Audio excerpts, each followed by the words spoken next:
জুলাই আগস্টের অভ্যুত্থান কোনো একক ব্যক্তি গোষ্ঠী কোনো দলের নয়, এটি দেশের সকল শ্রেণী পেশার মানুষের আন্দোলনের ফসল বলে দাবি করেছেন বিএনপির যুগ্ম মহাসচিব ও নরসিংদী ১ আসনের সংসদ সদস্য খায়রুল কবির খোকন। তিনি বলেন, জামায়াত এনসিপি জুলাই সনদের কথা বলে নন ইস্যুকে ইস্যু করে দেশে অস্থিতিশীল পরিস্থিতি তৈরি করতে চায়, যার কারণে তারা বলে যে আমাকে মারলে তারা সিম্প্যাথি পাবে। এজন্য তারা অশ্লীল ভাষায় বর্তমান প্রধানমন্ত্রী সহ বিএনপির বিরুদ্ধে তারা বিষোদ্গার করার চেষ্টা করছে। শুক্রবার ৭ই আগস্ট নরসিংদী জেলা বিএনপির আয়োজিত শিশু একাডেমিতে জুলাই অভ্যুত্থানের শহীদ পরিবার ও আহতদের মাঝে অনুদান প্রদান এবং আলোচনা সভায় সভাপতির বক্তব্যে তিনি এসব কথা বলেন। খায়রুল কবির খোকন বলেছেন, বিএনপির জনপ্রিয়তা ঈর্ষান্বিত হয়ে জামায়াত এনসিপি দিশেহারা হয়ে পড়েছে।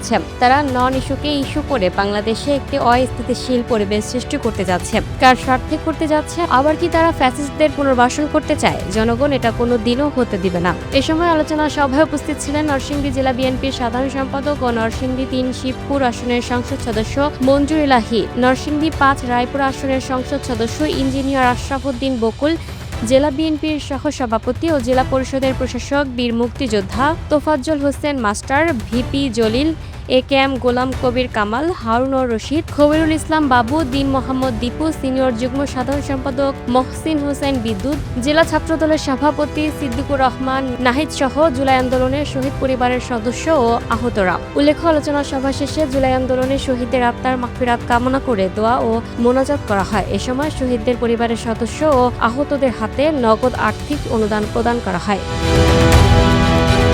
Lucky Akter, up to date news, Dhaka.